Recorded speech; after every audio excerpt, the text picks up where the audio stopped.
जय हिंद फ्रेंड्स, आप देख रहे हैं साइनिंग ऑफ 2.0 अनुभव मिश्रा के साथ।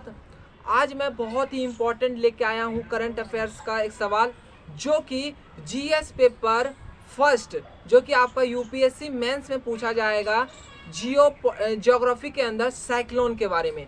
आज मैं लेके आया हूँ साइक्लोन के बारे में कुछ महत्वपूर्ण तथ्य और उसके रुझान में लेके आया हूँ कि साइक्लोन का नामकरण कैसे होता है, ये आफ्टर ऑल आता कैसे है और बाकी इसके बारे में सब कुछ डिटेल में आज जानेंगे। आप बने रहिए इस चैनल के साथ और नए हैं तो लाइक शेयर और सब्सक्राइब करना ना भूलें और प्रेस द बेल आइकन। ठीक है, थैंक यू।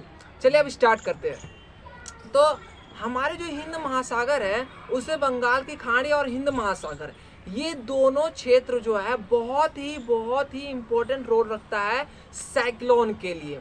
क्योंकि इन दो सीजन में, कौन से दो सीजन में, पहला मार्च टू मई और अक्टूबर टू दिसंबर, इन दो सीजन में यहाँ पे बहुत ही ज़्यादा साइक्लोन उठते हैं। उनके बारे में आज जानेंगे हम पूरा डिटेल में। चलिए स्टार्ट करते हैं। चलिए जानते हैं कि आफ्टर ऑल तूफान आते कैसे हैं, ये कितने प्रकार के होते हैं, इसको कैसे हम मेज़र करते हैं कि तूफान आया है तो इस साइक्लोन का नाम क्या है, ये सारे चीज़ आज जानते हैं। तो देखिए, जब हवा चलती है तो वो गोल सा रूप ले लेती है, उसे ही हम बवंडर के रूप में कहते हैं। वो कैसे आता है वो भी हम थोड़ी देर में जानेंगे।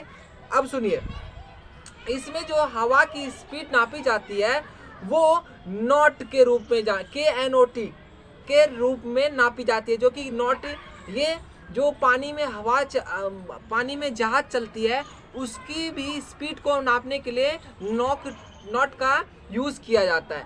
इसी नॉट का यूज़ हम साइक्लोन के स्पीड के रूप में भी करते हैं। तो मैं पहले की बात करूं कि अगर चलती हुई हवा का स्पीड 48 नॉट से ऊपर है तो इसे सीवियर साइक्लोन कहा जाता है। क्या कहता है? सीवियर साइक्लोन कहा जाता है। वहीं पे 48, 64 टू 89 नॉट का अगर स्पीड होता है हवा का तो उसे क्या कहते हैं? उससे कहते हैं हम वेरी सीवियर साइक्लोन। पहला मैंने कहा कि 48 किलोमीटर स्पीड अगर अपर हुआ तो उसे कहा जाता है सीवियर साइक्लोन।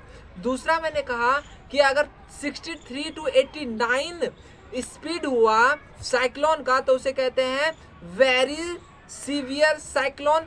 वहीं पे आपका एक्सट्रीम सीवियर साइक्लोन 89 टू 119 अगर स्पीड होता है किसी भी साइक्लोन का तो उसको कहा जाता है एक्सट्रीम सीवियर साइक्लोन।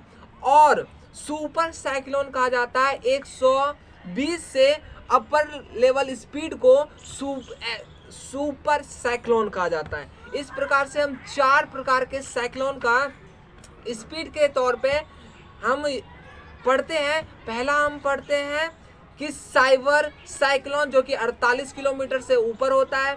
वहीं पे हम पढ़ते हैं 63 टू 89 जो कि हम वेरी सीवियर साइक्लोन कहते हैं। अगर एक्सट्रीम सीवियर साइक्लोन की बात करें उसका स्पीड होता है 89 टू 190।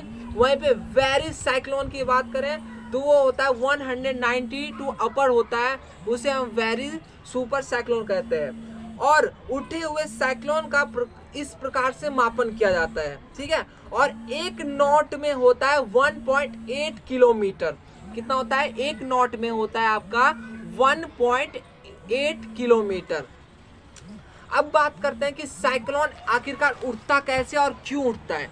तो देखिए, जमीन और मैं आपसे एक सवाल पूछूं कि जमीन और पानी में से सबसे पहले गर्म क्या चीज होगी, आपका जवाब क्या होगा? चलो कोई बात नहीं, मैं बताता हूँ। इसका जवाब होगा कि जमीन सबसे पहले गर्म होगी, बाद में पानी गर्म होगा। अगर ठंडे की बात करें तो जमीन सबसे पहले ठंडा होगा और पानी भी बाद में ठंडा होगा। यानी इसका मतलब क्या? जमीन जो सूर्य की प्रकाश से जो होती है, जमीन जो है बहुत ही एक्सट्रीम लेवल पे हीट हो जाती है, जिसके कारण क्या होती है कि तापमान बढ़ने की, जो कि जमीन की तापमान तो साइक्लोन जब धरती गर्म हो जाती है तो गर्म हवा वो ऊपर उठने लगती है और ठंडी हवा उसकी जगह लेने की कोशिश करता है। ये ठीक उसी प्रकार होता है जैसे मानिए आप एक झोपड़पट्टी में रहते हैं। उसका क्या होता है ना, जब आपका तूफान हवा आती है वो ऊपर का जो छज्जा होता है वो लेके चले जाता है। अब बाकी जो वो बच जाता है कमरा, उसके अंदर ठंडा हवा घुसने की कोशिश करता है, जिस कारण ठीक इसी प्रकार ये काम करता है साइक्लोन भी। ये आप चलिए जानते हैं कि समुद्र में आखिरकार क्यों उठती है साइक्लोन। यही रीज़न है कि सूर्य की तापमान के कारण जो आइसलैंड होता है, जैसे कि आप लक्षद्वीप ले लीजिए, जैसे अंडमान निकोबार ले लीजिए, इसमें क्या होता है ना, ये सूर्य की तापमान के कारण ये बहुत ही ज़्यादा हीट हो जाती है, मतलब गर्म हो जाती है, जिसके कारण क्या होती है वो गर्म आइसलैंड हवा जो है वो गर्म आइसलैंड में जो हवा उठती है वो हवा ऊपर उठने लगती है और ठंडी हवा उसको जगह लेने की कोशिश करती है, जिसके कारण वहाँ पे बवंडर आने की स्थिति है और वही बवंडर रूप ले लेती है साइक्लोन की। ठीक है, चारों तरफ से ठंडी हवा उसे पास पहुँचने लगती है। इससे आइसलैंड में हवा का चारों तरफ चक्कर लगाने लगती है, इसलिए तूफान की जो शुरुआत होती है वो किसी आइसलैंड से ही शुरुआत होती है। जिस प्रकार से अभी आप देख रहे हैं कि वेस्ट बंगाल में, उड़ीसा में अभी साइक्लोन आ रही है, उस प्रकार से अभी दिल्ली के तरफ भी तूफान अभी चल रही है आजकल में, ये उसी का कारण है। अब आप ये पूछेंगे कि तूफान तो आती है, साइक्लोन तो आती है, लेकिन बारिश क्यों लाती है अपने साथ? बारिश का तो कोई संभावना नहीं है। देखिए होता ही है ना, जब तूफान या साइक्लोन उठती है ना, तो जब वो गोल गोल घूमती है ना, तो गोल गोल घूमने के कारण क्या होता है ना, वो पानी भी जैसे मान लीजिए जब तूफान उठती है, बवंडर उठती है खाली जगह पे, जमीन पे, स्थल पे, तो क्या करती है अपने साथ गोल गोल घूमती है, तो अपने साथ धूल मिट्टी उड़ाते हुए ले जाती है ना। ठीक उसी प्रकार जब ये समुद्र में साइक्लोन उठती है तो ये गोल गोल घूमती है, अपने साथ पानी लेके जाती है, और वही पानी प्रवाह जो चलती है जहाँ पे ये रुकती है वहाँ पे वो पानी बरसात कर देती है, इसलिए बरसात होती है। ठीक है, केंद्र का ये देखिए, अब उस पॉइंट पे पहुंच गए हैं कि डेथ ऑफ साइक्लोन कब होता है, जब केंद्र का तापमान बाहरी तापमान के एग्जैक्टली इक्वल हो जाता है ना, तब डेथ ऑफ साइक्लोन कहलाता है। मतलब कि तब जाके साइक्लोन खत्म होती है, जब केंद्र का तापमान बाहरी तापमान से एग्जैक्टली इक्वल हो जाता है, तब जाके आपका साइक्लोन खत्म होता है। इसे ही हम कहते हैं डेथ ऑफ साइक्लोन। क्या कहते हैं? Death of cyclone. एक्चुअली ये ना, जैसे कि नॉर्दर्न हेमिस्फीयर है ना, ऊपर का हिस्सा, उसमें एंटी क्लॉकवाइज ये साइक्लोन आता है, वही सदर्न हेमिस्फीयर में ये क्लॉकवाइज आता है। ये क्यों होता है? नॉर्दर्न हेमिस्फीयर में एंटी क्लॉकवाइज और साउथ हेमिस्फीयर में क्लॉकवाइज क्यों आता है? चूँकि कॉरियोलिस बल के कारण। ठीक है, कॉरियोलिस बल के कारण ये एंटी क्लॉकवाइज और क्लॉकवाइज नॉर्दर्न हेमिस्फीयर और सदर्न हेमिस्फीयर में होता है। अब ये जानते हैं, ये ओवरव्यू था किसके ऊपर? साइक्लोन के ऊपर, कि साइक्लोन आता कैसे है, क्यों उठता है, ये सब समझ गए। कितने प्रकार के होते हैं तो उसको स्पीड नापने का क्या होता है? नॉट, KNOT, नॉट होता है इसके नापने का। ये सारे आप समझ लिए। अब हम पढ़ते हैं, आगे बढ़ते हैं कि ये साइक्लोन का आखिरकार नामकरण कैसे होता है और ये कौन करता है और क्यों करता है। चलिए अब इसके बारे में जानते हैं पूरी डिटेल। देखिए, साल 2000 में वर्ल्ड मेट्रोलॉजिकल ऑर्गेनाइजेशन ने United national economics and social commission for Asian and the Pacific के साथ मिलके ये निर्णय लिया था कि यदि ट्रॉपिकल साइक्लोन आता है तो उसका नामकरण कैसे होगा।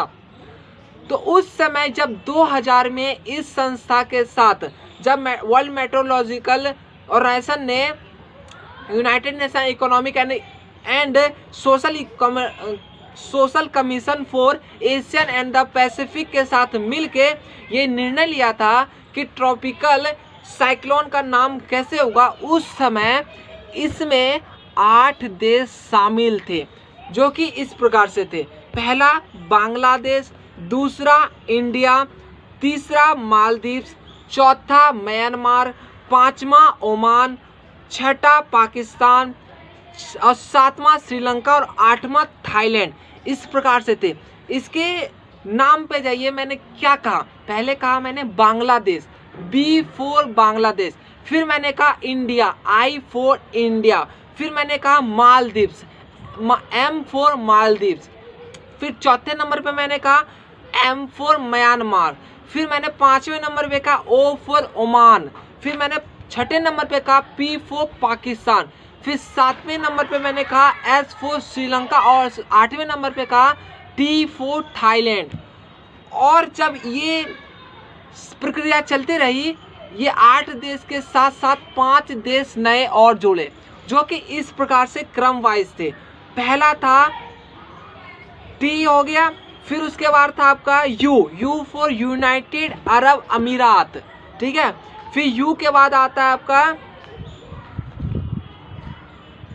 वाई, यमन देश जुड़ा। फिर उससे पहले श्रीलंका था, श्रीलंका के बाद सऊदी अरब और कतर।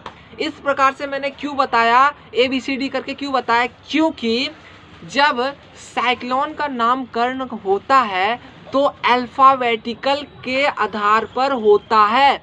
दैट्स मीन अगर बांग्लादेश पहले बी फॉर बांग्लादेश आया तो पहले बांग्लादेश किसी साइक्लोन का नाम रखेगा, उसका खत्म होगा तो फिर आगे बी हो गया, फिर आई फॉर इंडिया, बांग्लादेश ने नाम रख दिया, फिर उसके बाद इंडिया रखेगा, इंडिया खत्म हो जाएगा, फिर उसके बाद मालदीव रखेगा। क्यों? क्योंकि ये अल्फाबेटिकल चल रहा है, बी फॉर बांग्लादेश, बी के बाद कोई और अक्षर नहीं है, CDEF नहीं है तो आई है, आई फॉर इंडिया, आई के बाद JKLM नहीं है, एम है, एम फॉर मालदीव, एम के बाद एन नहीं है, ओ है, ओमान। इस प्रकार से किसी भी साइक्लोन का नामकरण इन 13 देशों के साथ मिलकर वर्ल्ड मेट्रोलॉजिकल ऑर्गेनाइजेशन करती है। इस ऑर्गेनाइजेशन के द्वारा इन 13 देश के द्वारा 169 नाम दिया गया है, जिसमें से जो कि एक बार फर्स्ट टाइम यूजेबल हो गया है, यूज हो चुका है, वो दोबारा यूज वो नाम में नहीं आएगा। ठीक है, ये था आपका पूरा ओवरव्यू कि साइक्लोन क्या होता है, कितने प्रकार के होते हैं, ये उस प्रकार को किस स्पीड में मापा जाता है, ये क्यों उठता है तो समुद्र में क्यों उठता है, पहले समुद्र में उठता है तो पानी लेके क्यों, बारिश क्यों करवाती है, और इसका नामकरण कैसे होता है, ये आज पूरी तरह से हम जान लिए। और जैसे कि मैं बताऊं कि साइक्लोन तो भारत में जाना जाता है, वहीं पे मैं चाइना की बात करूं, इसी साइक्लोन को टाइफून के नाम से जाना जाता है। किसके नाम से जाना जाता है? टाइफून के। विली विलियल्स किसके नाम से जाना जाता है? ऑस्ट्रेलिया में विली विलियल्स के नाम से इसी साइक्लोन को जाना जाता है। वहीं पे मैं अमेरिका की बात करूं तो अमेरिका में हॉरियोनिस के नाम से जाना जाता है। क्या? हॉरक्योनिस के नाम से जाना जाता है अमेरिका में। अगर मैं बात करूं कि अगर मैं बताऊं कि चाइना अगर मेरे से पूछता है कि आपके देश में क्या आया है, तो क्या उसको मैं साइक्लोन बोलूँगा? साइक्लोन नहीं बोलूँगा, टाइफून बोलूँगा, ताकि वो भी समझ सके हाँ ये टाइफून, वही चक्रवात वाला टाइफून आया है। ठीक है, तो अलग अलग देशों में अलग अलग नामकरण है इसका, इसीलिए हम इसको इस प्रकार से पढ़ते हैं कि इंडिया में साइक्लोन, टाइफून कहीं और, विली विली कहीं और, अलग अलग देशों के अलग अलग नाम होते हैं। ठीक है, और अब बात करते हैं कि ये साइक्लोन जो है ये उठता कहाँ पे है। इक्वेटर से 23.5 डिग्री नॉर्थ की साइड और 23.5 डिग्री साउथ के नीचे, यानी ट्रॉपिकल ऑफ कैंसर और ट्रॉपिकल ऑफ कैप्रिकॉर्न के बीच में ये दबाव के कारण इन क्षेत्रों में साइक्लोन आता है। मतलब कि साइक्लोन, अगर आपसे कोई पूछे कि साइक्लोन बेटा कहाँ आता है वो बताओ, तो आप बोलोगे कि जो कि इक्वेटर के 23.5 डिग्री नॉर्थ के साइड और 23.5 डिग्री साउथ के बीच में, मतलब ट्रॉपिकल ऑफ कैंसर और ट्रॉपिकल ऑफ कैप्रिकॉर्न के बीच में जब हवा का दबाव बनता है तब जाके साइक्लोन आता है। आपको यही बताना है। और ये पूरा का पूरा एनालिसिस जो था, ये पूरा का पूरा एनालिसिस आपका क्यों हुआ, क्योंकि ये यूपीएससी में मेंस में जीएस पेपर 1 में ज्योग्राफिकल रीजन में साइक्लोन के बारे में पूछा जाता है। इसीलिए मैंने आज सोचा इसके बारे में कवर कर दूं। और ये साइक्लोन आज नहीं तो कल आने वाला है भारत देश में, इसीलिए मैंने इसके बारे में कवर करने की सोची। आज के लिए यहीं पे धन्यवाद।